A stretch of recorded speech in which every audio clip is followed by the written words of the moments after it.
Hello, everybody. Oh, I love it. I love our whole health forum. It's been going on now. How many years? How many years are we? Since first we had it live for 4 years in the Jerusalem Forest. Maybe you come to that one. And then with COVID, we went off to Zoom, which if you have stock in Zoom, you did very well. So today we have a special surprise, a special treat for you. We had intended to have a conversation, right, with Russell Mariani. Do any of you know him? He's a longtime macro Lenny in the 70s is when he began. He Yeah, was one of the first, he was the first cohort of graduates of the Kushi Institute when they first started. that's saying something, huh? Yeah. So, unfortunately, his mother is not doing well, and the good son ran to be at his mother's side in possibly her last days. And we kind of went back and forth, should he, shouldn't he come and everything? And it's like, no, this is number two priority. So he'll be back, God willing. And meanwhile, we have all of us here. And Lenny and I have come up with some amazing questions and conversation. And we really want you, plural, to participate. Okay, it's not just me and Lenny talking to each other, like we've done that. So Lenny, I'm going to turn it over to you to get us started, and then we'll see where we take it. Well, welcome, everyone, and thanks again, Ginat, for your many decades of hosting and providing opportunity for people to gather and rekindle and discover the interests that we have and had in establishing health for ourselves as well as health for the planet, health for our families, health for their communities.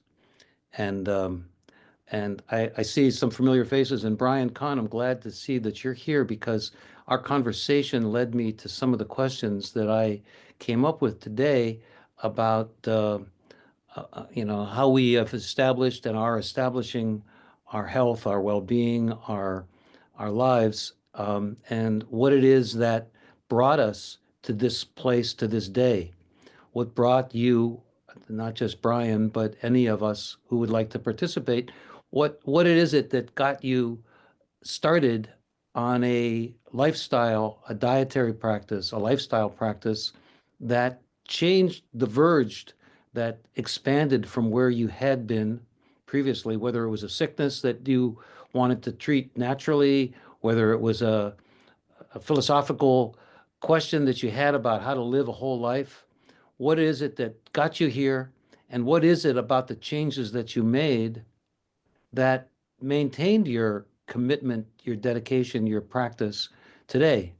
So that's one of the first questions. And Brian Kahn and I had a conversation a week or so ago and had this as one of our questions. And so I thought it's a practical one. I hope you agreed, Ganat. Oh, absolutely. Yeah. Do you want to? Can I ask you, Ganat, Uh, to answer that question first as a start, so that anybody who feels reluctant to immediately participate, but you would like everybody to unmute I unless would, there's a sound in the background? yes, everyone is muted except me and Clara. So Yeah, yeah, so if put on your camera and take off your mute button Brian. so that, Yeah, just as a point of information, I have two dogs and another person in the room. So but I'm very good at unmuting when I need to. okay, So good. cool. Okay. We won't take it personally. Okay, so fire away, Lenny. Let's get So, out. so Gunnar, just to tell us, you've been practicing macrobiotics for, I don't know, 50 to 100 years by now, many lifetimes possibly. On average. And yet in this lifetime, what is it that led you to it, and what is it that kept you going these many, what, 30, 40 years now? 45, yeah. For me, the answer, Lenny, is so clear because it was so powerful and so strong. I heard about macrobiotics. I had already been vegetarian for 7 years. And I mentioned that because Michio, one time in a lecture, Michio Kushi said that it's very difficult to go from meat eating to macrobiotics. It's such a big leap. And that the majority of us who have done that or played with it had a vegetarian or vegan or natural food or some kind of interlude before on the way from kind of, if I, for example, was raised Southern fried chicken and whatever else my parents fed us. And then you know how this happened. My friend Dory is here, and she and I graduated high school together, and we she went to college, I went to college, that kind of thing. And when this schooling was over, we were age 21. And I heard about this group of American kids who was going to go to Israel. We were called a Garin, which means like a group of soon-to-be friends. And we moved to Israel together, became citizens, and founded a new kibbutz on the Golan Heights. So this was like a big deal. You know, as I mean, it's like a major life change. So in order for us to get to know each other, we took little car trips. And Dory has, she's smiling. Dory has a better memory than I do for details. But anyway, one of the kids in this car trip, and the purpose was just to meet each other better. His name was Stephen, and we immediately called him Jackson. And all his life, he's been Jackson. And Jackson was a vegetarian. So all day and all night, it was like, Jackson, open your window. Jackson, close the window. Jackson, this kind of thing. And because he was vegetarian, we said, okay, so we'll also, you know, what could happen? We'll all be vegetarian. And that was it. Me and Dory stayed vegetarian. That was what year, Dory? You have to unmute. You have to unmute, Dory.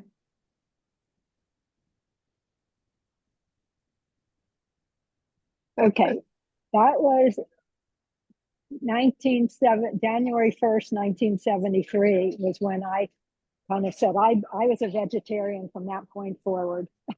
That's right. That's right. So Dory, We had a big keynote that weekend Mhm, in New Jersey. mhm. That's right.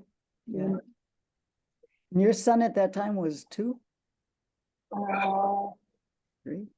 2.5. Yeah, Yeah. 2. So Yeah. we all moved to Israel together. Here I was, we were vegetarian already. And from there, I heard about micro something. I didn't know what it was.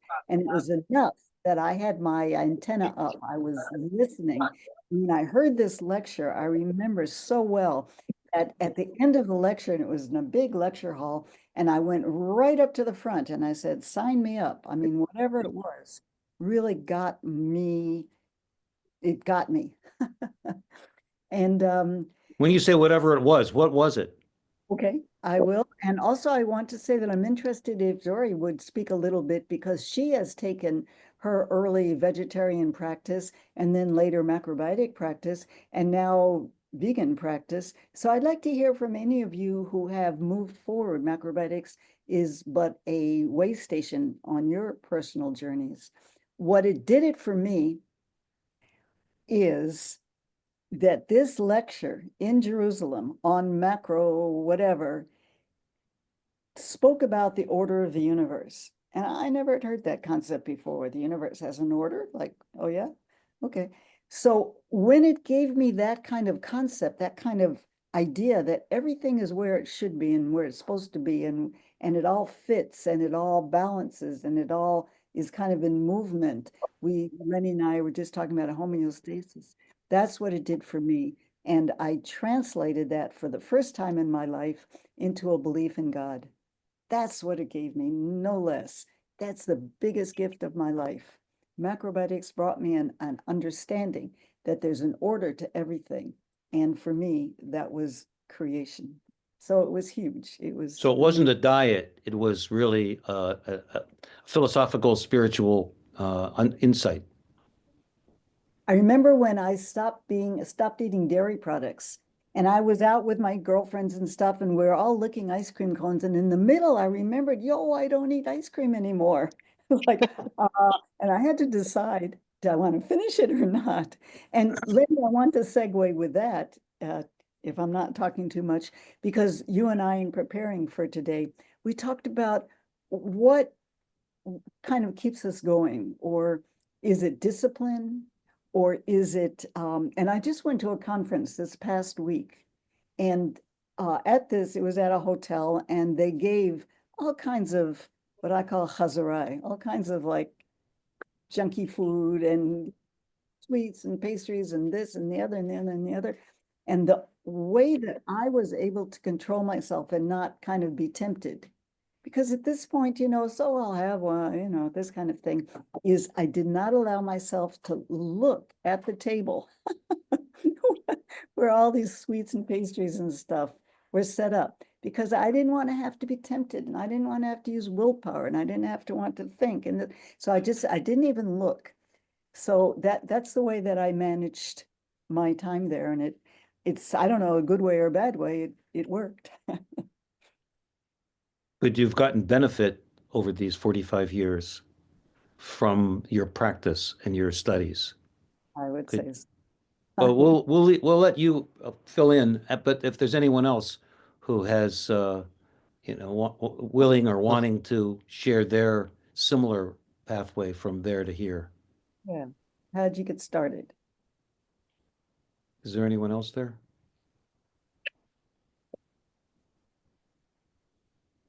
Who's looking? You're I looking? almost, I Clara. almost feel guilty. I almost feel guilty to say it was a food because you made such a great presentation on the philosophy.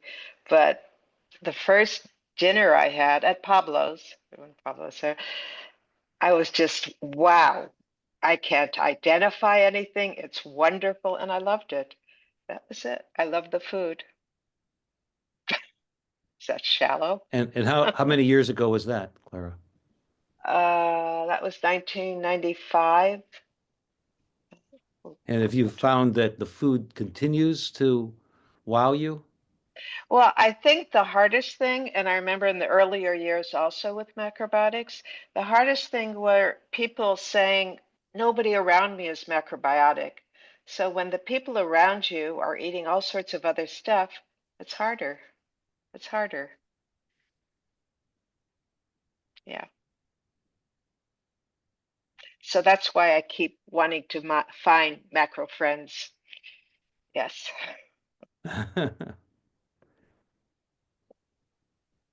Anyone else want to, what is it that you discovered when you discovered macrobiotics that seemed to answer questions or fill a void? Looks like Hi, Brian is unmuted. Oh, go ahead. I'm Janice, and I'm moving to where you can see me. Okay, we're gonna go. Okay. We How see about you. here? Yeah, I okay. see you. So when I was 16, some people have heard this story. When I was 16, my mom had varicose veins, and she was supposed to go in for a surgery to get them taken out. And she happened to be somewhere where she saw a bulletin in a paper on a bulletin board talking about macrobiotics. So she went to it, and like with Ginat, it resonated with her, and she started doing it. And we lived in LA, so she went to the Kushi house and took classes and brought the food home. And at that time, I was the last child living at home, so it was just my parents and I. And my mother said she could cook macrobiotics and regular food for my dad and I. And my dad and I looked at each other and said, no, we like what you're cooking. That's fine. And I was a senior in high school, and my mother would make me lunches, and everybody would ooh and ah over my food. And I went out, I was dating, and we would go to pizza places and stuff, and I would have to get the pizza. I did have the cheese, but I didn't have the meat. And so I started being the oddball. And throughout my life, I think that that's helped me to have that sense of what's right for me compared to the rest of the world. And everybody's looking at me like I'm strange. It's like, well, that's who I am. And I left the house. I had the general idea of being a vegetarian. I ate chicken and fish and turkey, but not red meat. I don't eat red meat, not since 69 or 68. But then I went to, in college, I went to the macrobiotic camp in California, and I enjoyed that. And when in 2011, I went back to the macrobiotic camp, and I became more diligent with it. And during COVID, I called Sherry Damaris and she was starting some cooking classes. And so doing Zoom, seeing people having something to do made me really get back into it. And then I started taking classes with Ed Esco on Zoom. I took all 3 of them. And I think, and so now I'm vegan. I don't, and people look at me with respect because now McDonald's even has, salads and stuff like that that they didn't have when I was dating. And my health is really good. I'm 72. I'm not in pain. Everything works great, but and unlike Ginat, I have thyroiditis. I have Hashimoto's, and when I look at sweets, because I'm gluten-free, it's a no-brainer. I don't want to cause problems from my thyroid. And I look at the sweets and go, that's nice. And that would be really good, but I'm not going to have them. And I don't. And how do you So how do you manage your Hashimoto's? I see a naturopath now, and he took me off of what I used to take, and I take another pill, and then he also has me take Thyrovans to supplement it. And Thyrovans is organically grown cows versus the other is pig. And what I've decided is, because my mother had the same thing, she didn't have thyroiditis. We were kosher, and she stopped having us take B12 shots because her idea was that God would forgive her for giving us meat that provided the B12. This is when I was really young, instead of the shots. And my thought is, if I need bovine for my thyroid, so be it. It's in minute quantities. And the rest of the things I take don't have meat in them at all. But for my thyroid, I got to do what I got to do.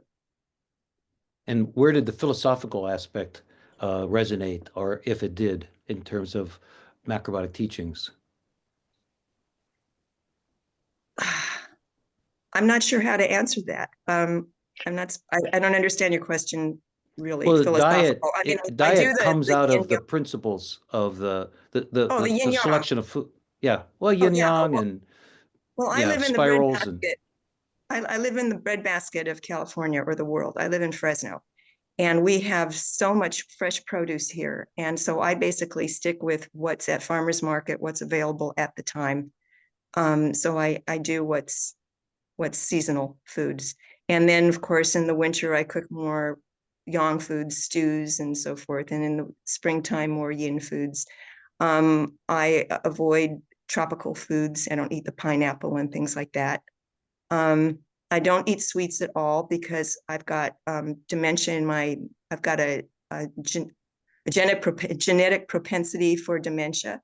So I cut out sugar completely. That's another thing. When I look at sweets, I go, okay, even if they are gluten-free, 5 minutes on the lips. Well, forever on the rest of my hips. life. Yeah, remember that yeah. So I prefer not to, because I've seen what happened to my mom and my sister, and it's worth it to me to not eat the sugar. That's a great story.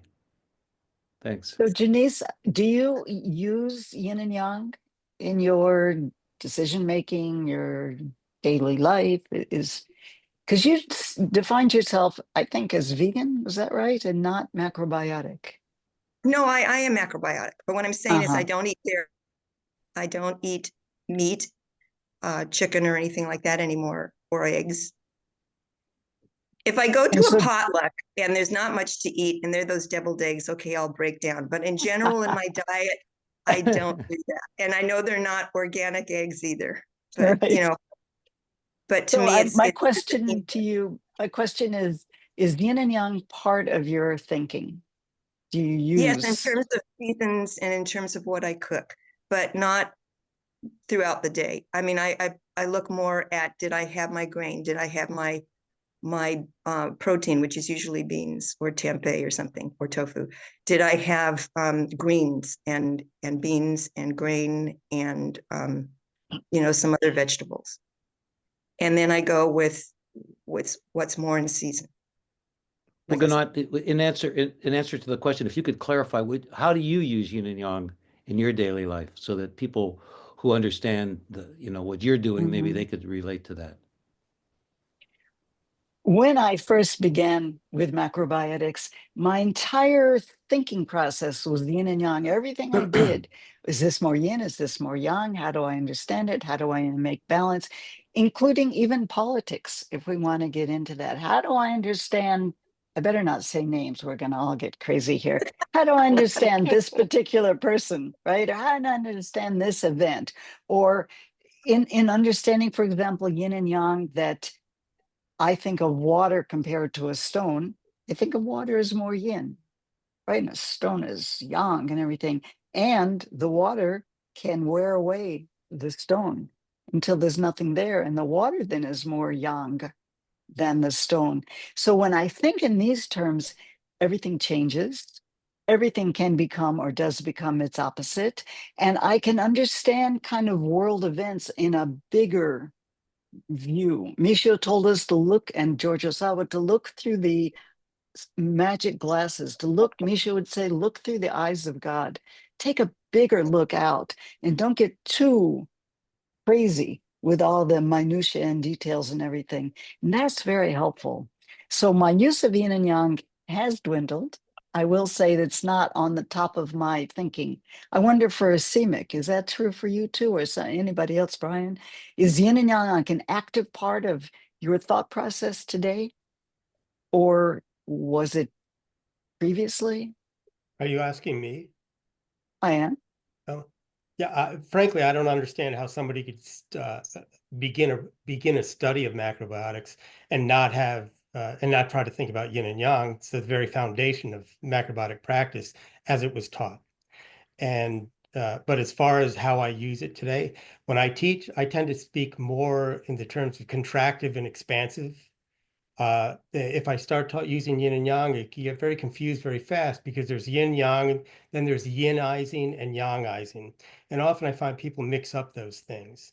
They think something that's, yinizing is yin, and that's not necessarily the case. Very often it's something that's yang from a macrobiotic perspective. And then there's also Chinese medicine, which, much older. And a lot of people have gotten very confused with their macrobiotic practices as to where that brought them because they started studying Chinese medicine and, it was different. It seemed different. Frankly, it doesn't seem that different to me. It's just a different language, all trying to talk about the same kinds of things. So I don't, yeah, even before I ever heard the word macrobiotics, I think I thought in terms of energy, but I was trained as a scientist and ecologist, really, the found plants based. But so I was already thinking, in education, academically, in terms of interactions, energetic interactions. And when I was a child, I was very fortunate. I had to, I seemed to have been born into a person that's naturally curious. So I've been very lucky that way. I don't have to put out effort to study something. So So yeah, how would you say then, Brian, does yin and yang still today play a part in your thought process? I thought I was very clear about how it does. Uh-huh. I thought I said that directly. I don't know how it can't. It's hard for me to imagine somebody uh, talking about how today, whatever macrobiotics is to them, saying that I am macrobiotic. And I don't actually say that because there seems to be a lot of confusion now about what that means. But it's hard for me to imagine that yin and yang does not play a role. It's Could you kind of give an like example? Mhm. it's kind of Give an like example practicing for us. Aikido and having no idea about yin and yang, or at least, opposite energies. It's all about mixing, dancing, opposite energies coming together. Um, so, uh, so Lenny, for example, specifically in what subject matter? I don't know, like you're a carpenter. How does that play in you're making your decisions about choosing wood or saw blades or where to cut and so forth? Uh, Or does it? well, I don't know how it can't. I think you're asking how proactively conscious of it am I when I do it? And it's been a long time since I've really, in my experience, I got to the place where a lot of these things uh, they're somewhat automatic.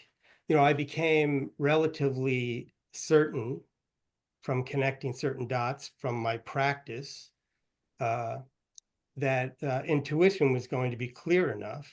My intuition had cleared enough that, if I'm going to cook, I'm going to open the refrigerator, I'm going to take out the ingredients that I need when I'm cooking for whatever the condition is, for however I want to be, for whatever I'm going to do after I eat. It's not that different from if I'm speaking to a client in a room of their house. I mean, all the time I'm looking at, I'm experiencing the energy of the room, the client, and this is all playing into the piece of furniture that I'm going to design and build for them, right? I mean, to me, it's all about identifying stagnation and removing it, and whether that be with building a piece of furniture out of wood or cooking a meal for myself or somebody else. It's all the same. So, um, so I'm not, other than on my own, when I feel like checking in with something like this intellectual kind of expression of how I use yin and yang, I don't really, I, I don't really need to think about it ahead of time. But I understand this morning when I juiced a bunch of carrots and threw some turmeric and ginger in them. I understand the contractive, the downward, and the upward energies of that combination. Then when I threw a piece of green apple in, I understood that. But I understood it from an experiential practice of doing it. And but again, I was lucky when I got very interested in macrobiotics to really see what's going on here. And Clara, I mean, when she said, I don't know if I should feel guilty about saying it was the food, because I think it is the food. But many people have said many times, including myself, macrobiotics isn't about the food, but it's the food, right? Right. You can't, it's one of those things. We're people, we're here because we're taking in something, food, whatever that is to whoever. And so, I don't, I mean, I guess the short answer is yes. I recognize, oh, I know what I was going to say. So I was very lucky in that when I started my practice, I'm very good at taking instruction when I get curious in something. Somebody said, do this, and I just did it. I did it as an experiment. I love doing experiments. And I don't judge it one way or the other. I just do it and pay attention. I pay attention. I try to be as conscious of what's happening when I'm doing it while I'm doing it. And then I integrate what I'm learning from that experience. And I think this is very important with macrobiotic practice, especially, but to integrate what happens into the next decision one makes. I think I see that not happen a lot. So people tend to stay with this more of a prescription diet for a very, very long period of time after they heal from whatever condition they have. And then that produces a lot of issues. Because there's a lack of, for a variety of reasons. Sometimes it's just sentimental. This saved me. I'm staying with it. They love it. I still, when I smell in the middle of summer somebody barbecuing a rack of ribs, I stop, sit on the wall next to the sidewalk and just smell it for a while. I'm very sentimental about that. I salivate when that happens. I don't feel like eating them, but so it could be for a reason like that. But it also, more importantly, can be that the person hasn't integrated what they've what they're doing has done for them into the next decision. So when I started what we call the standard macrobiotic practice, the standard macrobiotic diet was a specific thing. It was relatively simple. I mean, it was simple if you already have been cooking most of your life. I mean, but it was a very simple way to eat, right? I mean, you saw some grain, a vegetable dish, a bean dish, a pickle, maybe a seaweed dish. And that's what almost every single one of my meals looked like that for many years. And what that did for me, even using very specific ingredients, was it gave me the ability to really understand what happens to me, not necessarily you, but what happens to me when I eat a carrot or when I drink a cup of decaf coffee that still has a little bit of caffeine in it, right? I wasn't unsure. I got to a place where I just wasn't unsure what the food was doing, what the food was becoming in me, and how that related to who I am. So That's very cool. yeah, and well, I think this is not an uncommon experience. The people I know that have practiced macrobiotics for a long time, or just living their lives, pretty much all feel this way, I think. Well, I shouldn't say that. Maybe they do. That's a little bit of a presumption, but as an onlooker, it seems like that's what they've done because, you know, I got to a point a long time ago where, I could travel. I heard a great analogy a long time ago when we start our practice. It's similar to a mother walking their child to school. At the beginning, they're walking their child to school hand in hand because it could be dangerous, kicking them out the front door and saying, go walk to school. And then after a while, they just walk and the kid's running ahead and they're walking together still.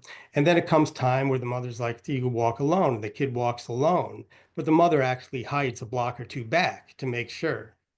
And then at one point, the kid is confident enough and knows enough, has enough experience where they could travel that far away from home and still find their way back home without getting lost.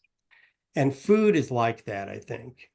If one doesn't somehow develop an understanding with some kind of practice of what exactly food is to them, who they are, where they've come from, and where they're going, it's going to be very hard to travel away from that experience they had when they had that first macrobiotic meal, which was very controlled in a controlled setting with a lot of people who understood maybe what was going on. It's going to be very hard to travel very far away from that and not get lost trying to get back, right? Things happen. We develop conditions we're not interested in, maybe. That's That's a great. nice analogy, Brian. Yeah, that's Thank a good you. analogy. The only thing I would say is that the father might also be walking their child to school. It's Yes, not just the mother. of So course. we could Now, call it the parent. And so yeah, it's both, yeah, I think, men yeah, as well as women who yeah, are yeah, nurturing but let's let somebody else. yeah, We appreciate yeah. your Just comments and just to insights. be clear, my Just father didn't walk me, so I was talking about myself. okay. All right. I'd Is like there to follow up. I'd like to follow up on Brian's comments and ask all of us. So, what is it that first meal? And Clara said that first meal, that was a wow. And then here we are, all these years later. Do we still Janice have also? that wow? Hmm? Janice also, she said that when she was in Okay. 1968, high school, that meal Okay. changed her. Okay. So, yeah. So the question is the beginning, and then the question is the continuation. Can we hear some stories about continuation? Well, I'll tell my story. Great. When my parents started macrobiotics maybe, I don't know, 45 years ago. And I would come home to visit my mom. And for breakfast, she would Who's take talking? Who's Irene. talking? Irene is, but Okay. you don't have her Okay. camera on your face. We can't see No. you. So She doesn't like to. she Okay. would take like a half a stick of kombu, which was appropriate at that time, and put it in her long cooking oatmeal. And I would say, nah, can't eat that, can't eat that. So finally, after maybe about 8 years, I had just a little problem that I needed some help with. And mom said, why don't you get a macrobiotic consultation? So I agreed that that would be the right time. And so I came into macrobiotics because I wanted to heal my body. And I studied with a teacher that was local. And I started learning everything I could about it and how to cook. And I remember at one time the teacher said, well, not really doing macrobiotic stuff. You're leaning into it. And I said, well, what's wrong with that? I can't change my whole life overnight. And she agreed. She looked at me and she said, yeah, you're right. I guess that is a good way to do it. And probably within a year of that, I had healed whatever problem that I had. And I was gung-ho and just started going to conferences and reading and learning. And that was before the days of Zoom. So you had to read a lot or have people around you that were macrobiotic that you could study with. And so it's been, I think, maybe over 35 years. And I'm also a professional chef and for macrobiotic people. And I enjoyed it. I never looked back, but it was slow in coming because I think if my mom hadn't put so much kombu in the oatmeal, I probably would have been there a little bit sooner. But I'm still actually cooking for my mom, who is 89 years old now, and I enjoy macrobiotics. And the talk about yin and yang. I remember the teacher was yelling at the class because nobody could understand what yin and yang was, but she didn't really explain it well. And she finally started saying, okay, if I put the lid on the pot, is that yin or yang? If I take it off, is that yin or, and nobody would say a word. Who was So- that? No, don't know names. No, I'm not going to say. Oh, well, where are you in the world, I'm in Irene? Florida. Uh-huh. So it was, it's been a good ride. Do I tell people I'm macrobiotic? Most people don't know what it is. And if you tell them, it's, oh, that's salty food, right? You eat that salty miso and the salty stuff. So I just said, well, when I make it, it's not salty. It's just right. And it's like, if I go to a Japanese restaurant, I always ask for an empty bowl and a glass of water. And I mix about half of the water and half of the miso, and then I get it just right. So I've learned in my own way how to do things that normal people just say, oh, I won't eat there because it's too salty. Well, there's usually things you can do about that. So that's my story. And I still enjoy macrobiotics as much as I did when I started it. For me, it's very intuitive. So I don't necessarily think about yin and yang, but I do combine it in my practice. And I remember the first time I cooked for this one couple, gosh, maybe 20 years ago, and I'm still cooking for them. I believe that every meal should have some brown or some light white or cream color. Then it should have all the colors of the rainbow, including green, yellow, orange, red. And so the first time she called me, like maybe an hour after I delivered the food, and she goes, oh my God, not only was it a beautiful presentation, but the colors are fantastic. She said, I've been having vegan food and everything's like brown, overcooked. She said, this is wonderful. If you keep it up, we'll have a long relationship. So we still have it. I'd like Irene, to. can I ask sorry. Irene a question? Sure. No, I'm always curious when someone has someone cooking them for years. I mean, do you encourage them to try to cook themselves? Yeah, I've given them some classes and they're hardworking people. And they just don't have the time. She told me sometimes it takes her 4 hours to cook. I said, yep, it's about what I spend on your meals. She said, I just don't have that time. And Okay. and another reason that it's an ongoing relationship is they've agreed to whatever I cook for them, they will eat. And they've never had any complaints. And I've had some people that are very controlling and say, cook this, don't cook this. And I want this on this day and this on this day. And you give it to them. And then there's other complaints. And these people, they never complain. And they always tell me, oh, that was so wonderful. And a few times they may say, not my favorite, but let's do, like for seitan, she kept saying, not my favorite, let's do it twice a year. And then I kept coming up with different ways to cook it. And she likes things cut really tiny. And so I cut the seitan tiny, and she goes, oh my God, I love it. I just didn't like chewing into all that. So now she says, cook it as often as you want. I love it. So it's just, the ability to work with people, go beyond your ego and try to make people happy. And then hopefully it'll work. I'd like to make a comment about the yin yang, both the applying it intuitively and also about the confusion of the original teachings of it.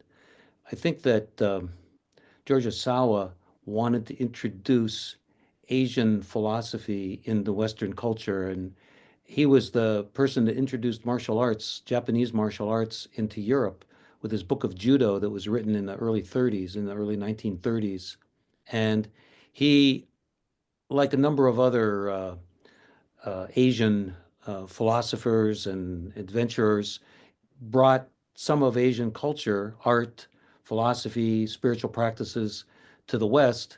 And he introduced yin yang, I think, with a very superficial knowledge of it.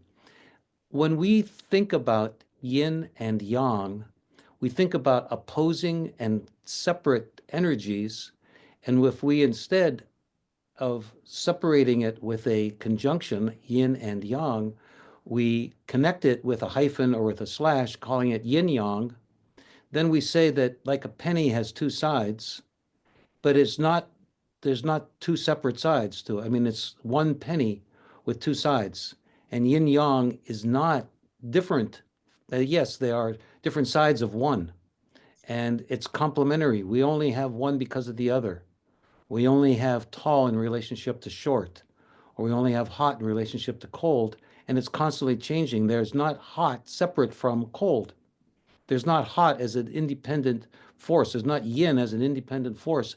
And I feel like a lot of the teachings that we had been exposed to, whether it was in Europe, in the West Coast of America, North America, or Brazil, there were confusing ways of Westerners and maybe even the Asian teachers presenting it as though they were different. Put the pot cover on or take the lid off. It's we're just changing the view of it rather than looking at different energies. Just like one magnet has a North Pole and a South Pole. Cut it in half, and there's still a North Pole and a South Pole. You can get down to the molecular structure of the magnet, and there's still a North and a South. You cannot separate those two energies. But we were taught, like, this is the right way and this is the wrong way. This is the yin way and this is the yang way. And it made us kind of dualistic in our thinking rather than holistic in our understanding and in our practice. So this was a yin food and this was a yang food. And it's hard to grasp it because it's not part of our Western analytical way of thinking, nor was it the way our Asian teachers presented it. Or if they did, we didn't understand it because of the way it was being presented. And maybe it was a translation of Chinese or Japanese into English or French or Portuguese or whatever the native language was of the students. So it's an interesting continual reflection in life. And just like Ginat says about politics or Brian says about science, there are the macro and the micro. And where's the difference between where macro becomes micro or micro becomes macro? And ultimately, we know that on the quantum mechanic level, what we see on the very minute subatomic particles is a reflection of the universe. So that with the deeper we go, the broader we go in the infinity in the grain of sand. So it's really not an either or, but it's a both and. And that was really a judgmental aspect that a lot of us were exposed to. I know I was. I studied for a long time and worked with a lot of macrobiotic teachers, and none of them really could teach or grasp or communicate the whole as opposed to the parts. And I think that all of us, at least the ones of us who have spoken yet about what initiated our interest in macrobiotics, there was an innate feeling that we had growing up as an infant, whether our mother or father was walking us to school, we expected to be illuminated and enlightened by the education that we got, but we didn't get it. And those of us that maintained our curiosity that there must be more, there must be an answer, there must be answers, whether we went through religious studies, whether we went through spiritual practices, meditation, Zen training, martial arts. We wanted an experience of freedom, of adventure, of openness, and our educational systems prevented some of that from happening. It prevented us because we had to learn and answer what was being taught rather than discover on our own. And ultimately, I believe that what macrobiotics promised, and for some people maybe helped deliver, was an ability to graduate from the limited view of what could be to what really, or what was to what could be, what was accepted. And you know, a lot of people are happier having recipes to cook with. A lot of people are happier to have to be told what to eat, what to do, where to go, follow a map, and they're not willing to throw away the compass and discover their own perspective. And Hiroshi Hayashi, who was a longtime chef at the Seventh Inn, there are many stories I could tell about him, but one of the things he said was the opportunity of a human being, of an evolved human being, is not to eat brown rice and miso soup and not to eat hamburgers and steak, but to be able to eat and enjoy everything, to go anywhere and to live a whole life. Freedom and courage to live freely without restrictions, that's also part of the dream, the mission, the vision of macrobiotics. And a lot of us are happier, though, to say, no, I'm not going to eat this. I'm only going to eat that. I'm not going to eat sugar. I mean, maybe we know it feels terrible when we have a reaction to some extreme foods. But to be able to enjoy, appreciate, accept everything, that is opportunity of a human being. And that was the vision and the dream, I think, inspiring most of us in macrobiotics. It wasn't to necessarily cure cancer, but it was to live a whole life. And if that meant graduating from our illnesses, just the way health is not the absence of disease, a whole life is not the absence from restrictions. It's to really be radiant and free to do whatever we want. Yeah, Anyhow, I have to say, I agree with a lot of what you're saying, but I completely disagree with that. Yin and yang were taught as two separate entities. I never heard that. I never heard it. I never heard Michio speak that way. It might have been just the way I understood what he was saying. I do agree that many of this upper echelon of teachers did not actually have a personal practice of themselves that matched the teaching they were teaching, but they happened to be good teachers. They were good lecturers. When I would listen to them teach, or in some cases, their wives give a cooking class. I heard that these things, everything with the front is the back. The very foundation of macrobiotic study is that these things are not separate. So I agree with you that a lot of people made that mistake, and for different reasons. Some of the teachers I came up with very much seemed, they didn't cook.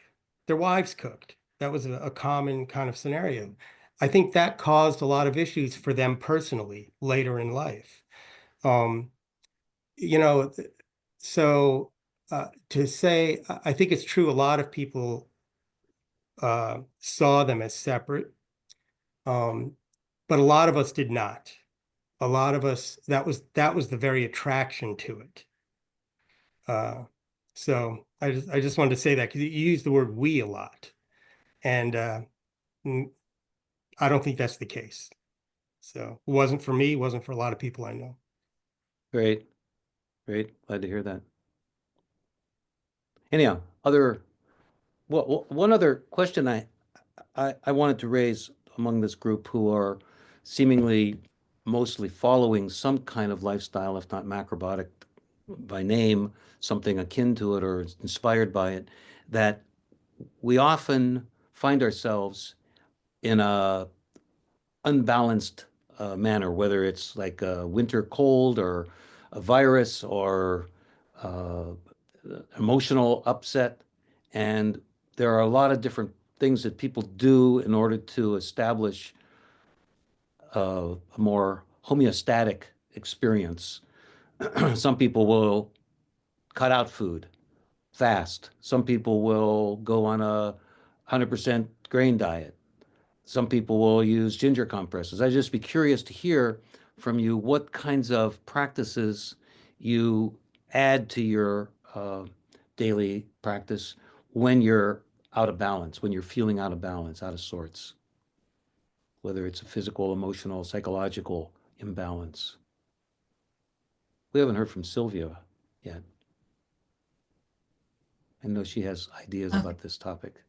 Okay. Well, first I'll respond to the question just asked, and you adjust according to the symptom, and at the same time you start looking for the root cause of the symptom, because the same symptom can arise from many different causes. And if you just keep treating symptoms and never get to cause, you're not going to get out of the whatever you're in any meaningful way. Then to backtrack a bit and address the issue of freedom, Herman famously taught that at the physical level, we're not free. Despite what Osawa said about a free man can eat chocolate and smoke cigarettes and meat and this and that, and all of his wonderful experiments, including his crazy experiments at the end of his life with, physical freedom. He doesn't need sleep. He can go to 3 to 4 hours of sleep at the most a night and be functional. And he can experiment making the equivalent of a macrobiotic Coca-Cola for the upcoming spiritual Olympics. And he can test all these different herbs and see, if they give the taste and the effect that he wants. And he can do this even though Lima is begging him to please notice that he's developed pustules on his neck from the very yin concoctions that he was creating to make everybody happy with macrobiotics. Well, he was teaching freedom, and he died at the age of 72. So Herman said, if you want to think about freedom at the physical level, you're not free. You need oxygen, you need sleep, you need water, you need to be a little sensible in how you choose your food.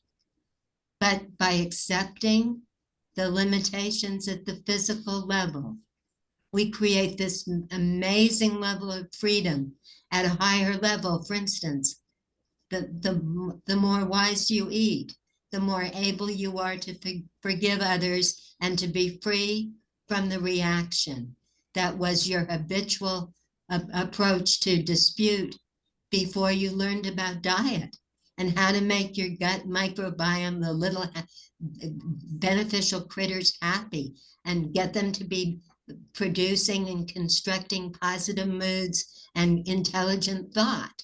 So by accepting physical limitation and unfreedom, which Herman used that word, unfreedom, you create these greater freedoms, this spiritual freedom.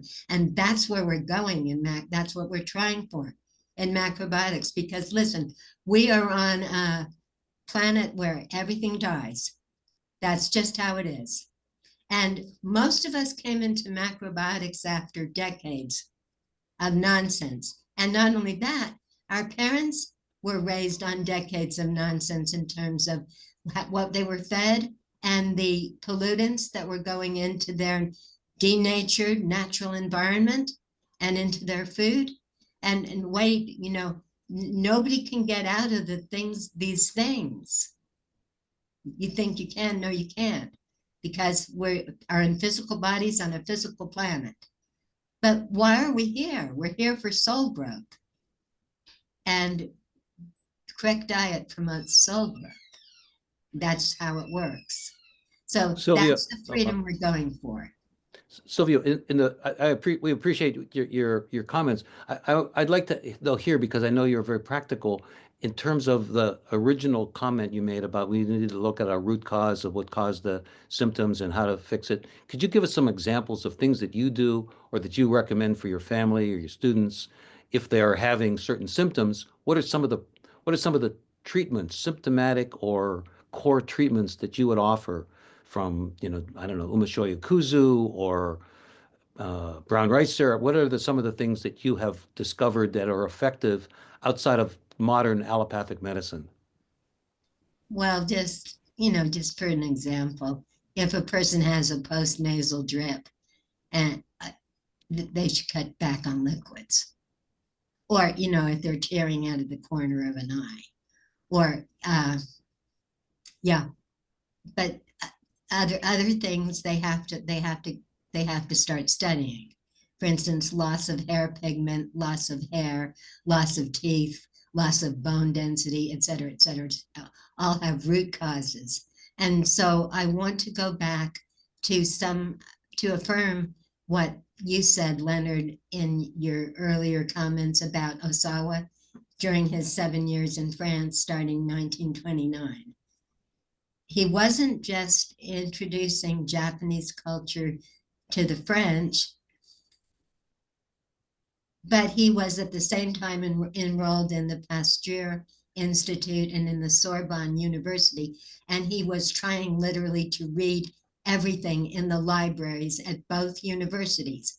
And he was doing that at a time when he was incredibly poor and foraging food, including land snails at the parks and wild greens.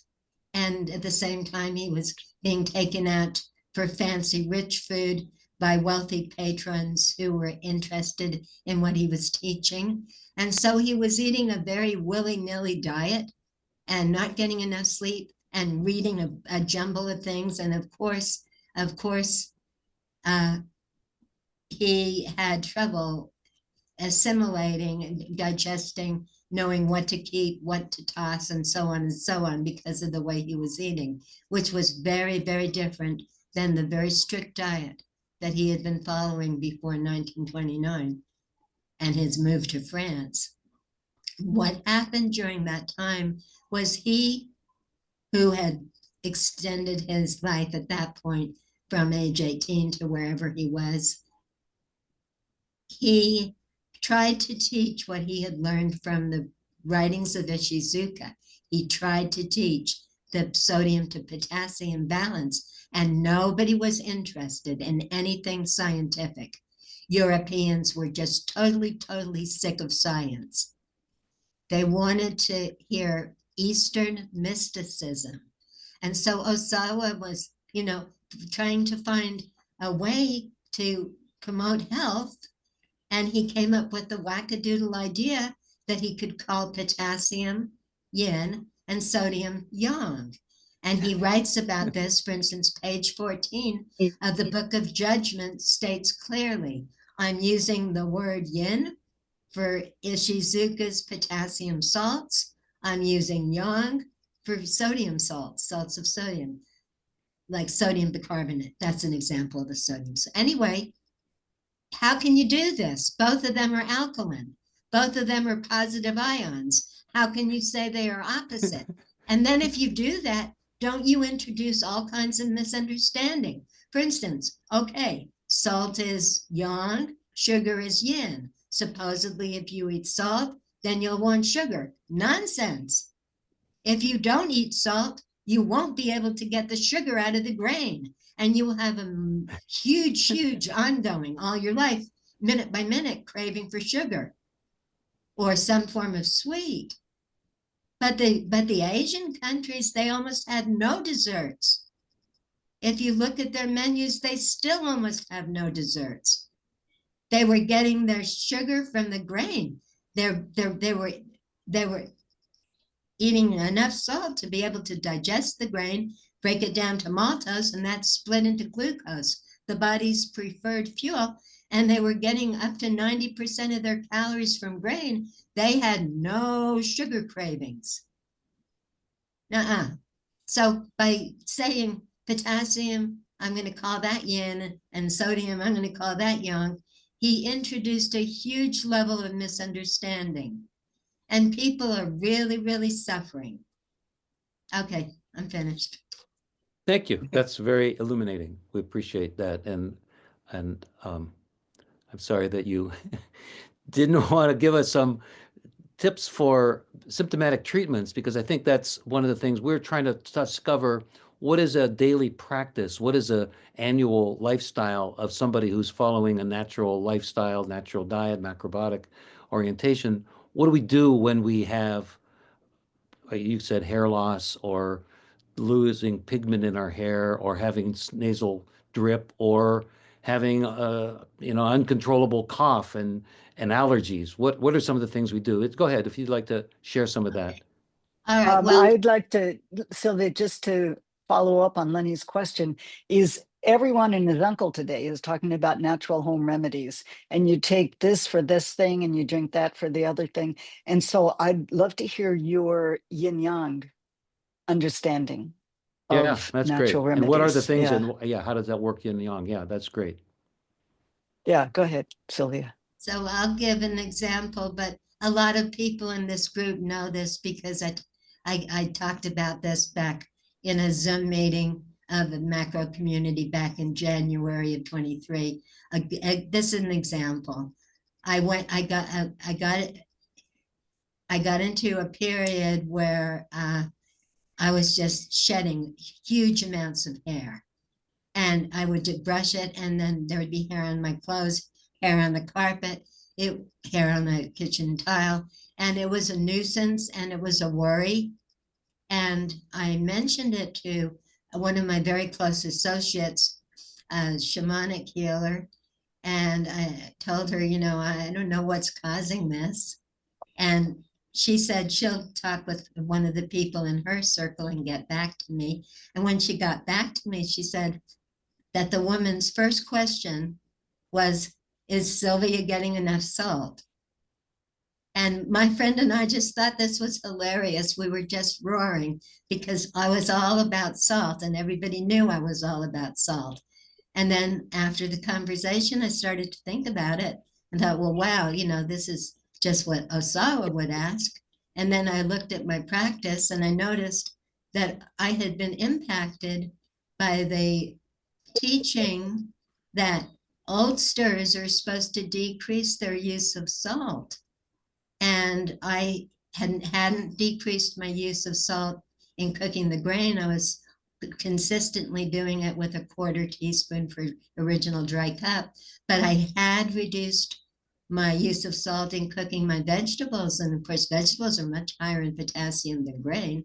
But anyway, and I had done that because of this Oriental Asian teaching that oldsters need to use less salt. And so I experimented with adding more salt back into my cooking, like I previewed. And of course, the hair loss stopped immediately.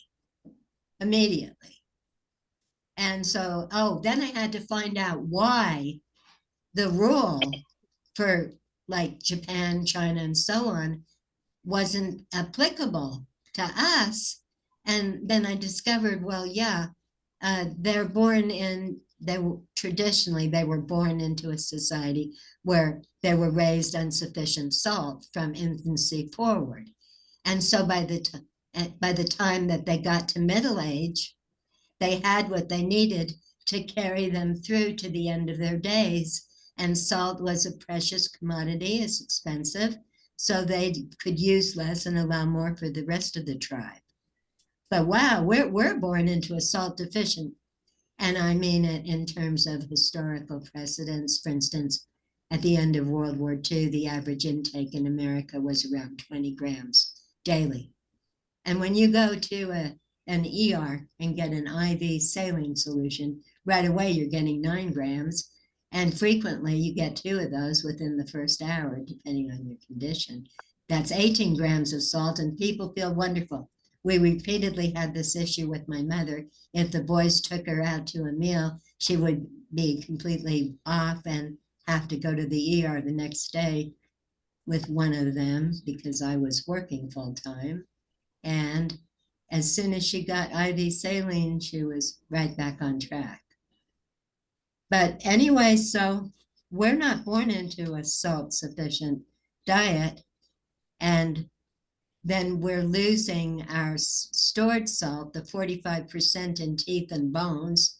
We're losing that to make up for the deficit in the diet. So by the time we get to old age, we're not working with anything. So for us, we cannot reduce salt as we age. Works perfect for them, but you have to adjust it to place and time. This is reality. Do you have a recommended form of salt that you take, Sylvia? No. I mean, like sea salt or Himalayan salt or what, rock salt or? No, well, I prefer the land sourced salt, but all of it originally came from the ocean. But I prefer land sourced because it's been protected from radiation and contamination by heavy metals. So unrefined land sourced sea salt, but it is sea salt because all of this salt was originally part of one ocean. Right. When you mentioned about heavy metals in the early days in Boston and in California in the late 60s, early 70s, the Chico-san company sold a unrefined sea salt that you had to roast before you cooked it with it or before you used it in cooking because it was so wet, and it had to be labeled unfit for human consumption. And we were really proud of eating such an unrefined product, not recognizing that the heavy metals of lead, mercury, and strontium were in it. And people got the most strange kinds of body discharges from eating these heavy metals. And people were really poisoned by the unrefined sea salt, which is unavailable now. I mean, if you went out to the ocean and got some water and boiled it and took that, that's what we were eating, thinking that this was the best unrefined form of seasoning for our food. But it's no longer available commercially. And it was said unfit for human consumption. But that's, anyhow, I know that nobody's using that anymore, but that was an early contaminant in the macrobiotic diet. Sylvia, hold on. We have a comment from Rizidal. Is that even close to your name? Rizidal? Anyway, go Hi, ahead. Ginat, here's Regina. Maybe you remember from Okay, yeah, the of course, macro of course. I didn't know the name. Yeah, Regina, this Rizida. is my short name from the Regina. A is from Regina, and Itzidersak is the rest, the first 5 letters Okay. from my last name, because I was registering over my Gmail access. I'm wondering if we have to rethink our source of salt. Now we have so many plastic, also we say PFAS here in Germany, to it. It's a sea salt. And now I'm wondering if it's not better to use from the stones, the salt from the stones, because this is very, very old and there are no plastics inside. So I think what we have done in the past 50, 60, 70 years is one thing. Now our world is completely different. And do we have also to rethink these sources? What do you do for yourself? I used, before I was aware of it, sea salt, as I learned over the last decades. And now I'm thinking to use salt from the stones.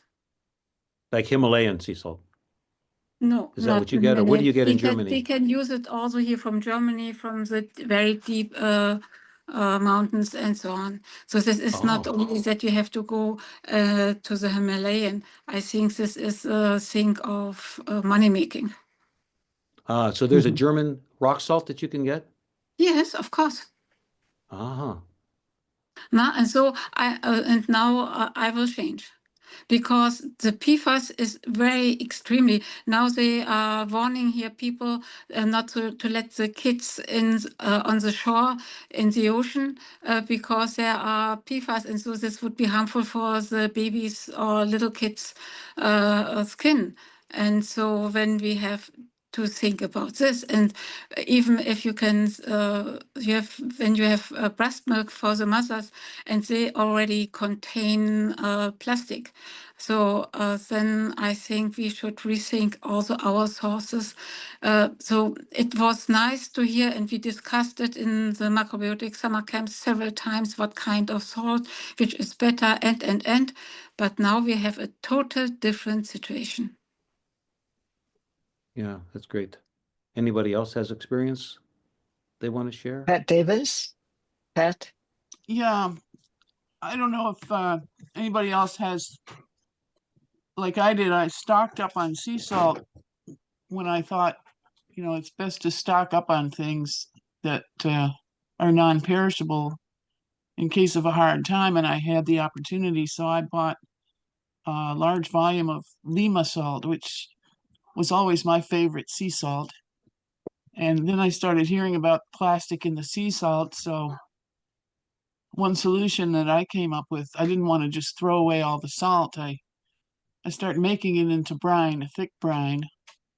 And if you do that, if you mix the salt with some warm water and let it set, if there's any plastic or any impurities that float to the top, you can skim it off and then cook with the brine instead of just dry salt. And it won't spoil. That's all I had to say.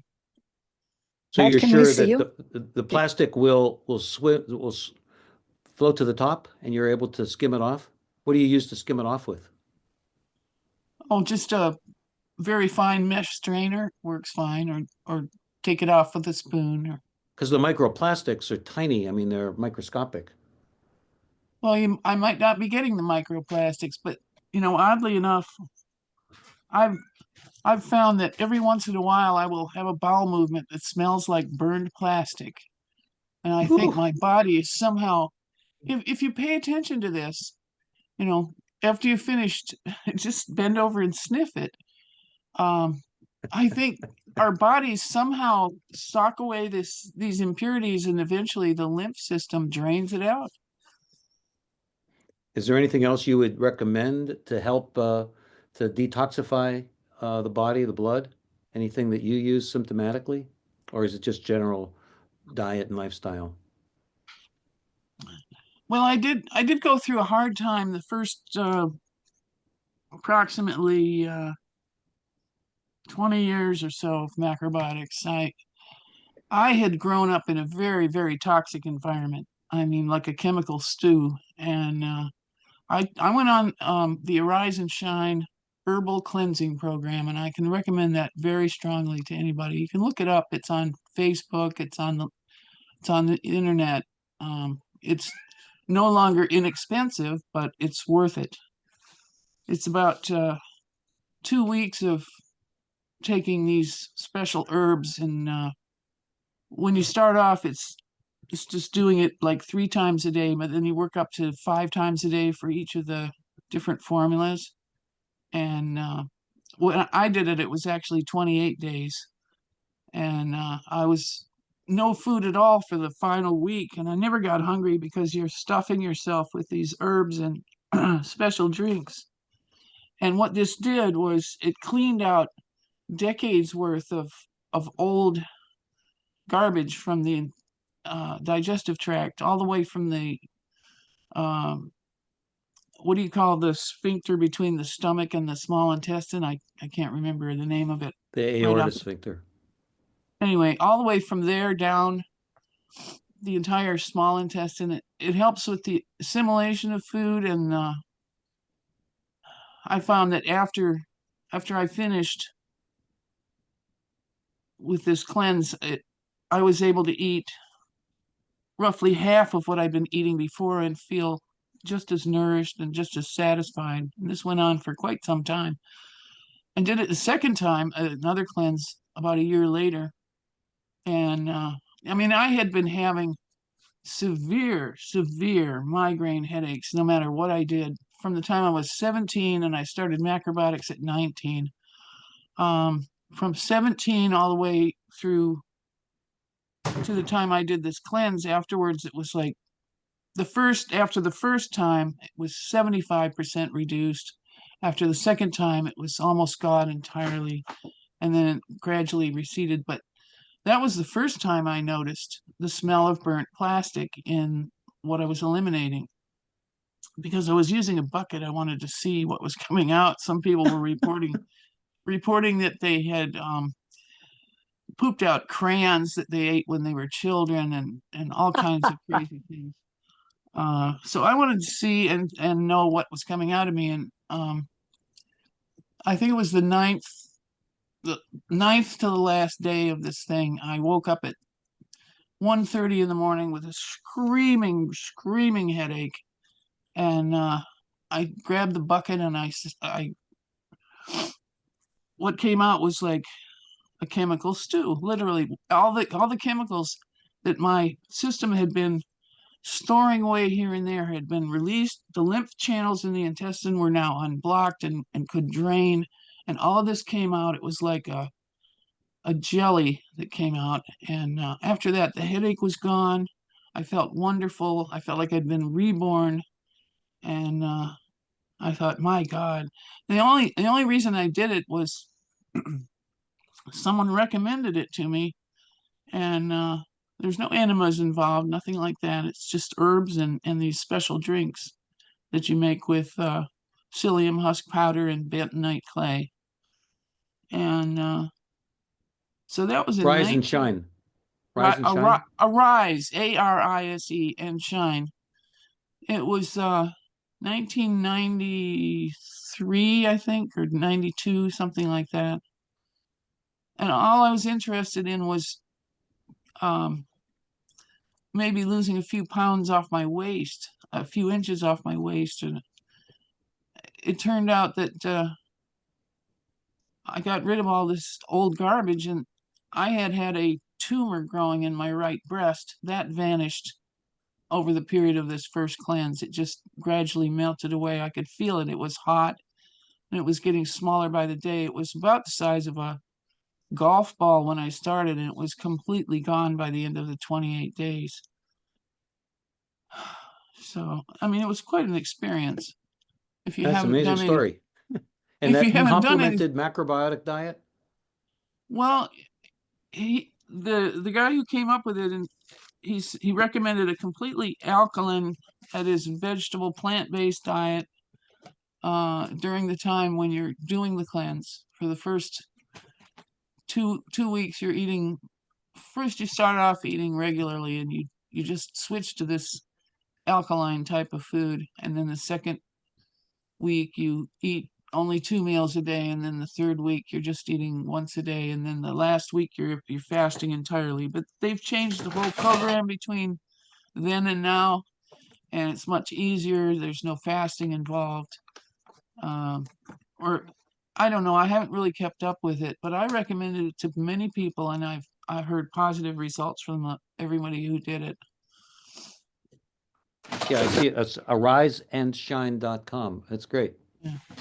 Thanks for I love that sharing story. I really appreciate your sharing it. Does anyone else here in our group make use of vitamins, supplements, minerals, Chinese, whatever? Do any of you take things, and how do you decide this yes, this no? Any of you? Jacob, you're the only one unmuted, so you go first. As far as vitamins, Vitamins, supplements, minerals, when I first started concoctions. when I first started macrobiotics, I tried to get everything from my food and my diet, and so back in the late 70s, and I basically went for a long time with without taking any vitamins at all, and I found myself getting more and more tired. If I was driving someplace when I could finally drive, I would often just pull over because I was having trouble staying awake, and this seemed to get worse and worse the older I got. And finally, when I was giving lessons to someone who's also a musician, but she was going into she was getting a degree in pharmacy as well, and talking to her helped me, and I decided to try taking B12 pills. And I found even after all those years where I thought I'd get my B12 from seaweed and fermented foods, I found when I started taking B12 pills, I started overcoming my getting tired quite a bit right away. So for the last well, since 2008, I've been taking vitamin B12 pills, and for a while I took it every day for about 5 years, and my tiredness seems to diminish a lot right at the beginning, and then gradually for the next 5 years. And since then, I take about 2,000 milligrams of B12 about once a week, and that seems to be fine. And I also tried caffeine then, because the macrobiotic diet had said no caffeine, no caffeine, except maybe in a very small amount, like the kukicha tea or something like that. And but I tried green tea back then, and I found the green tea helped even more after the B12 pills. So for several years, I started having the green tea and B12 pills, and I found it helped me quite a bit. But lately, after taking some medicine for Lyme disease, I started having some seizures again, and I'm beginning to wonder if it has to do with the green tea. And so I'm trying to cut down and not use much green tea anymore. And I still have the kukicha tea a little bit, but I haven't quite found what the right balance is. But I did find that B12 pills definitely help me. I haven't taken any other vitamin pills. I really try to do as much research to getting what I need in my diet, and I try to spend some time in the sun getting vitamin D. Uh, uh, and in the wintertime, when it's get a little cold and I don't spend quite as much time outside, I eat more shiitake mushrooms. And I don't. It's only dried. It's only sun-dried shiitake mushrooms that have vitamin D. It has to be Well, sun-dried and not fresh. Fresh shiitake does not have vitamin D. doesn't have any at all. Zero. Oh, well, then I guess I'm not getting any vitamin D in the wintertime either, because I Yeah, you might try vitamin D3.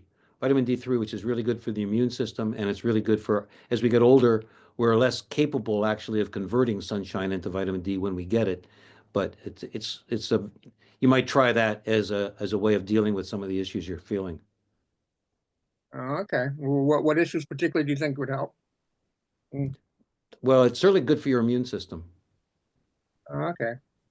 Well, I think for the most part, I have had a pretty good immune system. I mean, I'll never forget when the COVID thing started coming out in 2020. 20. Yeah, I'd gotten off the train in Westboro, Massachusetts, and my first student had picked me up. I'd had to stop driving again by then because of some seizures I had, but I'd take I go to the train station with an Uber, and I take the train to Westboro, and they pick me up and they take me to a few students' houses, and then they either bring me home or take me back to the train. And back then it didn't, if I taught a few students a day and they were paying me $60 each, the cost of the train and the Uber was minimal. But anyhow, when I got off the train this one day and they picked me up, I felt a little funny when I got off the train. I had some strange cough when I started teaching the student. And I taught a couple more students that went home, but that first student I taught, because of my strange cough, they never let me come back to the house again. They were convinced that I was spreading COVID, and practically everybody in the house got it shortly afterwards, and she was thinking it was all my fault. Well, I went home, I ate some raw garlic that night, had a glass of echinacea tea, and I woke up the next morning and not even 11 hours from my first cough, and I felt fine. And the other student would take lessons with me online, and I keep hearing the stories of how her grandmother was sick for 3 weeks, and they were worried if she was going to survive. I don't know if it had anything to do with me or not, but if I had the COVID-19 from feeling funny that one night, it was gone in 11 hours. So I think my macrobiotic diet has kept my immune system pretty good. And that raw garlic and echinacea tea seemed to get rid of whatever I had that night. So That's I great. don't know. Yeah.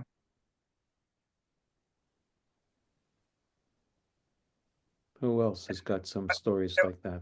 They were talking about when he was talking about trees at the beginning and the yin and yang, I just thought I might mention that when you make violins, everybody always wondered about the Stradivarius violins and Guarneri violins and the Amati violins that were made back a couple centuries ago, and nobody could make violins like them. Well, there's a period when it got cold, really cold for about 75 years. And it was at the end of that time that they started making these wonderful violins. And they figured out that the density of the rings and the trees got much closer together during those 75 years. And so that when they're making violins out of those trees, it made some of those gorgeous sounds you could ever get. And then it got warmer again. People had trouble making those. And if you ever tried to make a violin out of a palm tree, it would sound horrible. So the yin and the yang definitely makes a difference in many things. I always found that an interesting story. Yeah, that's a great insight. That's fascinating. Yeah. Maybe I could open it up and speak now about politics and sex. Oh, wait, let me politics. Let me just offer another dietary kind of catalyst that I've discovered recently, and I think I mentioned it to you, Ginat. You did, yeah. But it's a resin that comes out of the rocks in the Himalayas, and maybe other people have discovered it. It's called shulajit. It's Shulajit. And shulajit is one of the most bitter tasting, gooey, sticky masses I have ever tasted. You only take between 1 and 2 sizes of a grain of rice, long grain rice, a day, and you could take it either straight or dissolved in water or tea.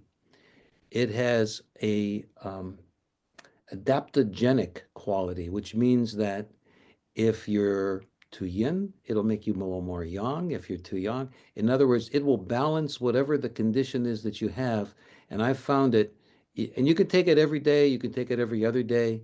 It's relatively expensive, but you use very little. It lasts you 6 or more months if you just take that small amount, and it adds vitality.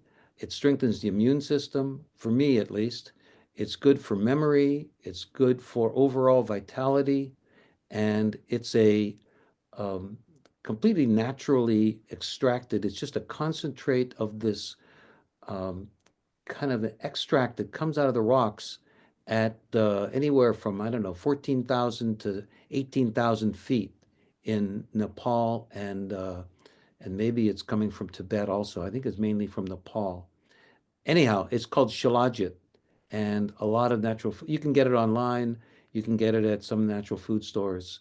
It's a small jar, and it's worth testing it just to see how it impacts you. But I find it to be a very effective supplement, and it's not just for older people. The person who introduced it to me was in his late 30s, and he had been taking it for like 5 years, and found it to be really effective for him in maintaining his vitality and overall strength. So something kind of new to me that I would just like to recommend. One thing I've tried lately that I found very helpful was starting to have the lion's mane mushrooms. That's supposed to be very good for the brain. And yeah. I have that almost every day now, as long as I can find it in the stores. And I found some dried powder lion's mane to keep on reserve when I can't find the lion's mane in the store sometimes. But usually I think turkey tail as well as lion's mane. Yeah, turkey tail is another good one. Where do you find turkey tail? Yeah, that's another one. I think you can get it as an extract. Extract? Or you can get a tea. Yeah. How have you used it, as an extract or tea? Do you have a recommendation? I used it as the extract, and it was highly recommended during COVID times as a natural immunity boost, turkey tail. And it's also been recommended for people with cancer, is that it really reduces the growth of tumors or eliminates them. Well, I just and as far as that vitamin D thing, I mean, I've talked to both Bitoku and Buso, two of the macrobiotic exporters of mushrooms, and there are 2 different forms of their dried mushrooms. The more controlled ones, the ones that they often sell, are kiln dried shiitakes, and there's no vitamin D in kiln dried. They have to really be sun dried. So the best way to do it is to grow your own shiitakes on an oak log and dry them in the sun. And there's some enzyme which is sort of like a precursor to a hormone like we have in the human body, that it converts the sunshine to vitamin D in the mushroom, but it requires it to be sun dried. Do animals like to eat them? I grew some shiitake mushrooms indoors a few times, but they no longer sell what they'd send me a log that already had the mushrooms in them. And now they've sent me something, and I'm going to have to get a log. I'm not sure what I'm going to do when the time comes, but you have to put it outside. And Yeah, a mushroom. Animals don't eat them. No, they'll grow outside on the logs. if I have squirrels and chipmunks and bunny rabbits, are not going to come and eat the mushrooms. Well, maybe. I doubt it. I doubt it. Okay, well, I'm going to give it a try this spring. We'll see. But as far as mushrooms, I tried Rika mushrooms recently too, and those have come dry. And Reishi? Yeah, R-E-I-C-H or Yeah, S-H-A. reishi mushrooms. Yeah, those are great also for immune system. But how do you I'm trying to figure out how to use them. I'll take off a little piece and I soak it in water for a half hour or so. And put it in soup. Yeah, just make soup and use it as part of the soup stock. It still seems pretty strong even after I've soaked it for a while and cooked it in the soup. I feel like I'm still eating a dried mushroom, but it doesn't ever. Now you just break it into tiny pieces and that's fine. Yeah. Well, That's starting. What I do. So I'll have to see. But. Sorry, Ginat, you wanted to take us to a new direction. Yeah, unless there's other comments. So I was going to think about yin and yang as applied to current affairs and daily life. So if I want to start somewhere that's not too huge, the war in Ukraine or the Arab-Palestinian, that's so gigantic. Then I mean, we could look at those kind of things. What about just day-to-day life? How can we apply yin and yang? That's what I'm always interested in. If I'm going to the store and have a cold, I don't know where I'm going with this, and it's wintertime. So the cold is a yin discharge thing coming up and out, and cold outside is the yin. And maybe in the store, what do I want to buy? Some ice cream or something, which is also a yin product. So my question for all of us is, how can we apply the opposites, the law of opposites, to our daily life? Well, Is the question clear? I think if we keep in the center of the yin and yang, it will help us control our life much better. And if we start eating more of the extremes, I mean, two things. One thing I always wonder is, will we be able to stop the wars in the world when people are still eating extremely yang and extremely yin foods? And I sometimes have my doubts. I've seen all these predictions that by the end of the century, any humans alive will all be vegans. And I don't know if that's true or not. The older I get, the more I begin to think that must be likely, because it seems that most of the people who are running the world are not vegans, and they can't. And it even says in the book of Enoch that used to be part of the Bible, I forget the exact quote, but it basically says those who eat blood will never find peace. And so I think if people could find more the center of the yin and yang, there'd be more peace. And I don't know if this is an example or not, but when I got some grants for some concerts we gave these last few summers, and we were rehearsing some string quartets at this family's house. And there were some arguments with the four of us, which often happens, in string quartets. And some people seem to get their tempers seem to rise. And I just tried to stay peaceful and calm the whole time. And then finally, they were apologizing for their tempers, and we all came to some peaceful agreements.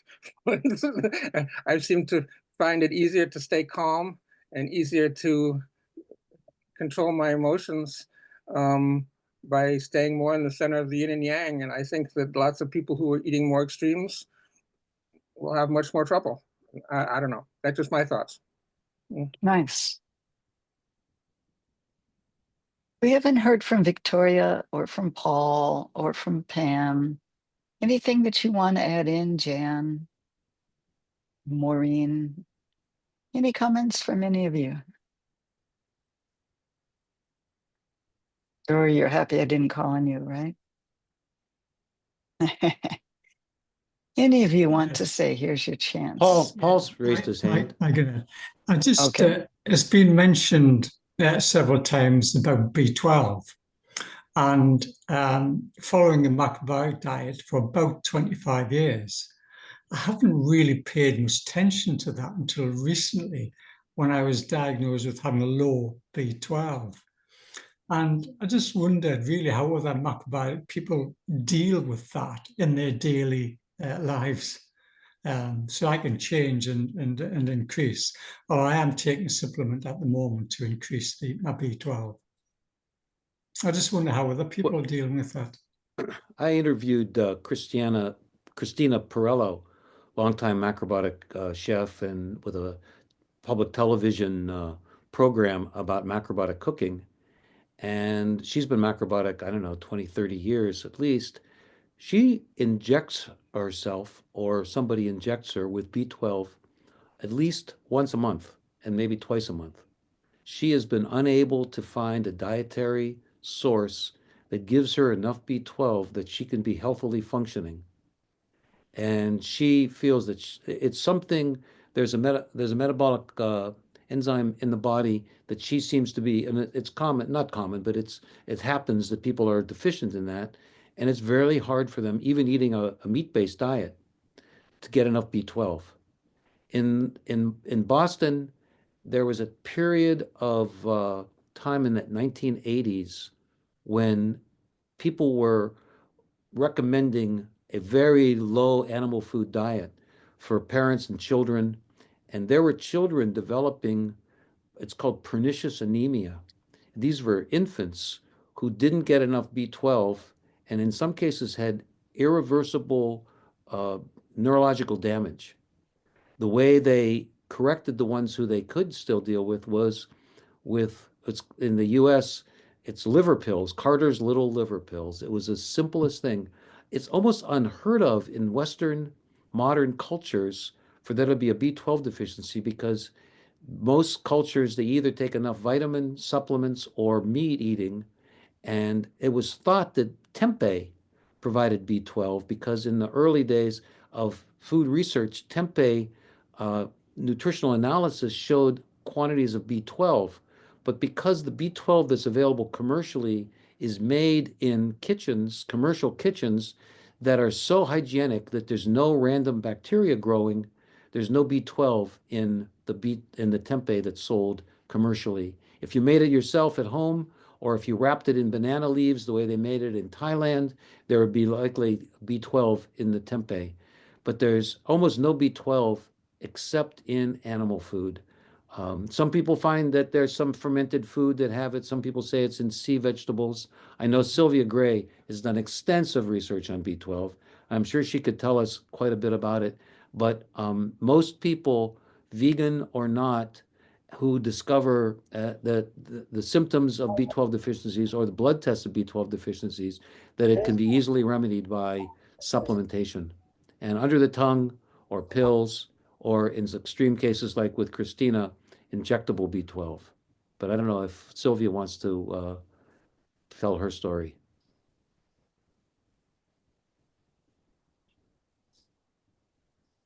Oh, am I Sylvia. supposed to speak? Okay. Yes. Well, I've provided the group now with the link to the lecture which I gave for this forum back in June of 2023. And so that goes into the topic in great detail. But I want to point out that at the time the brouhaha started at the end of the 80s, became public on the pages of what was then Macronews, run by Michael Rossoff ran Michael Macronews. Rossoff.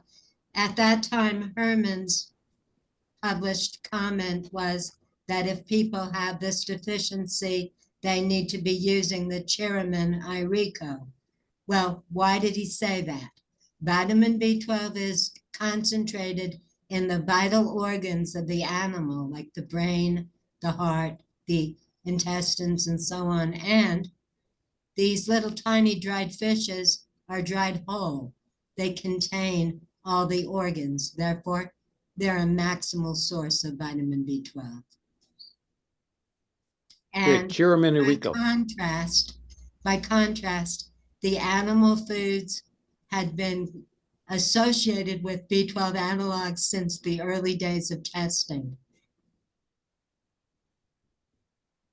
And the amount of B12 in human blood had been identified as dominantly analog since the early days of testing. So you don't want to be eating sources of B12 analogs. They cannot be substituted for vitamin B12. And if you're going to get this from animals rather than from your own gut bacteria, which know perfectly well how to manufacture vitamin B12, if you're going to get it from animals, you need to be going for the lowest on the food chain, because you don't want to get into the biomagnification of environmental poisons as you go up the food chain in the animal kingdom. So these tiny little dried fishes are the way to get B12 if you're doing it through animals.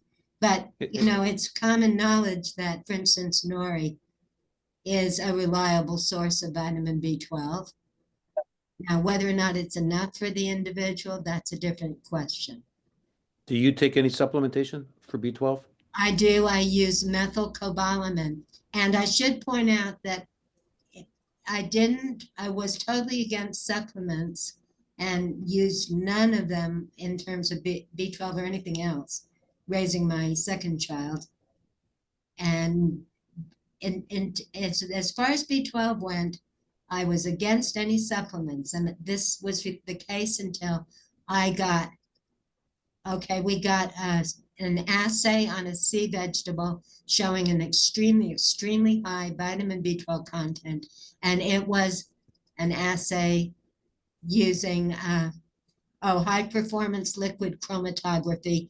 There wasn't any way to trick it to identify the analog as the vitamin. So, but then for the same sea vegetable, but harvested at a different time, different season, we got an assay of 0. And that was right before the 1993 French Meadows summer camp that I got that assay result. And that was the camp at which I said, yeah, methylcobalamin, because now we cannot depend on the sea vegetables. And I go into this in a lot more detail in the lecture which I did for Ginat. Yeah, that's, people should reference that lecture, because I think that's very extensive. What's the source of methylcobalamin that you take? Oh, they farm. There's humans cannot synthesize vitamin B12 in any factory. They have to farm the bacteria that know how to make the vitamin. Okay, and so it's farm bacteria-based methylcobalamin. Well, methylcobalamin is one of the naturally occurring coenzyme forms of B12 made by the bacteria. If you get cyanocobalamin that is not natural, cyanide has been used to separate the B12 from the bacteria that made it. And some people cannot split off the cyanide from the cobalamin. And so cyanocobalamin is not a useful supplement and not recommended, but methylcobalamin or adenosylcobalamin or other coenzyme forms can be recommended. Great, thank you. Ginat, do you want to say anything? I mean, I know you wanted to talk a little bit more maybe about the other applications of yin yang in our life, but because we're a little bit over an hour and a half, do you want to say anything about upcoming programs and whether there's anything that we can preview for subsequent monthly programs, and we hope that Russell will be back. Right. He has some very unusual ideas, not about B12, but about other kind of health balancing methods. And he has offered this ebook. Anybody wants to download it for free, it's the same as his, I don't know, $15 or $20 paperback book, but it would give you a summary of some of the ideas that he has that are complementing and expanding on his original macrobiotic studies.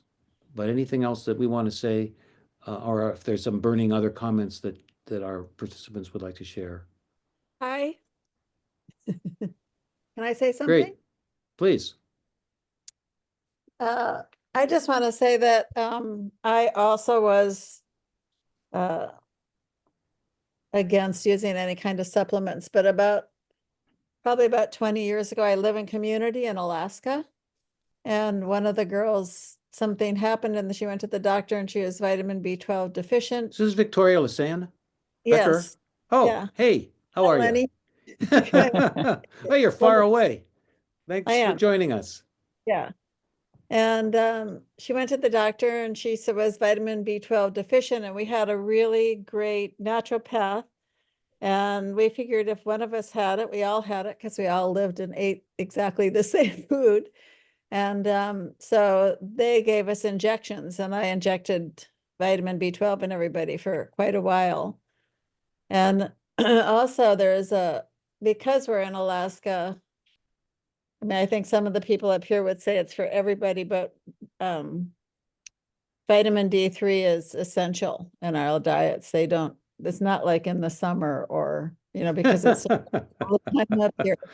So those are two things that I do supplement, vitamin D3 and B12. Are they the only things? Yes. Pretty much. And so every day or once a week or? I do it from November to March. And I just take them every day for the darkest time of the year. And then Injectable? Yeah. No, I use supplements now, just pills. Is that what you call them? Yeah. I don't get into that world very much, but yeah, something like that. And I also wanted to say that I moved to Boston to be with macrobiotics, and I knew Lenny and his wife Barbara, and I moved into their house. And earlier you were talking about yin and yang. And Lenny had so much fun with me about yin and yang. And he'd be like, is this yin or is this yang? And then I'd try to respond and he'd go, well, what's it in relationship to? And he got so many complexities in there. And we would have so much fun at our dinner tables talking about macrobiotics. And then I also worked with him for years at the East West Journal. And I just found him to be lighthearted and serious at the same time and had a lot of wonderful information. And I've always been really grateful for my time with Lenny and Barbara. Thank you. And Boston Macrobiotics. And we thought about you being one of our presenters sometime because of the varied kind of experiences you've had from those days. What was it, like 1989 that you, 1985? In 86, yeah. 85, yeah, okay. From then until now, you've had some adventures that would be great to have if you're willing to share them for this kind of a group. We'd really, we brought Eliza in, but I think your stories are even broader and more useful. If that would be something you'd be willing to do, we could talk about that separately. We can talk about that separately. Okay, okay. Well, that segues so well. Go ahead, go ahead. I just wanted to add a quick comment before you go about the B12. I've always had positive results on my blood tests with B12, and I do what Sylvia does. I use the sublingual methylcolabine which is under the tongue. But I also get fresh fish about, I have that a small amount about once a week or maybe once every 2 weeks. And then the other comment I have real quick is for Juta. She was having a lot of sleep problems. She joined real late the last month. And there's different methods you could try, and people seem to have good luck with the ame kuzu drink before you go to bed. And there's some other things. But one thing that really works for me is there's a website called Biofield Tuning. And there's the Biofield Tuning store where they have these recorded sessions on like all the different organs in the body and all the distant or all the various systems in the body that you can, that last about an hour long, and where the person, the presenter strikes a tuning fork and brings those systems, whichever it is, say, you have a gallbladder problem, she aims her tuning forks in that area and to help make a resonance that's like a standard. And it works for me. It works quite well. And for like the sleep problem, there is one session series called Sleep, and I realized I don't think I have that one, but I've used the one called the vagus nerve, which is the big nerve that runs through the middle of the body, and it does relax you. And so I've had real good luck with that. But I'm going to recommend that for Juta. So again, that's biofieldtuning.com. And the gal that heads that up is Eileen McCusick, MECKUSICK.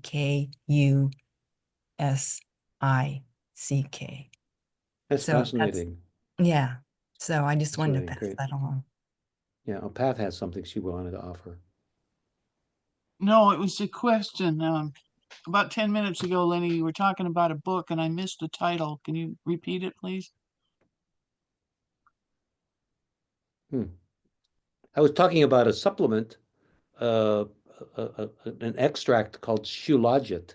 Maybe that's what No, it was after that. You said you could download this book or you could get the paperback. Russell Mariani in Ginat's most recent promotion for what was scheduled originally for this Sunday's session with Russell, his ebook, which is something like Health Beyond Diet, or the No Diet to Health. That ebook is available for free, and the link is connected. And if it's not, we'll send it out in the email subsequent to this talk. That would be great. I think you would enjoy, everybody would enjoy skimming it, if not reading it, but it's free. It's free as opposed to buying it in the bookstore or online for the physical price. And he just thought it would be good for people to have been exposed to his points of view before his talk. That's what it was that I recommended.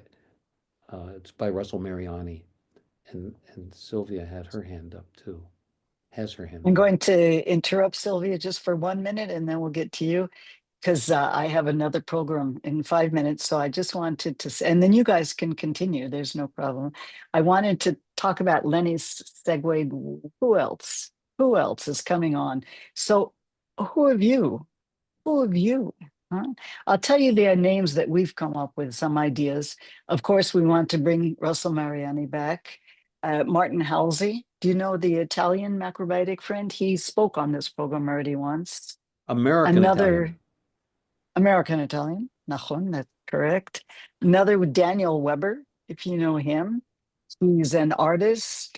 Do you know Marcia Weber? She wrote a really popular sweets dessert cookbook a long time ago. Marcia Newman Weber. Yeah, Marcia Newman Weber. Yeah.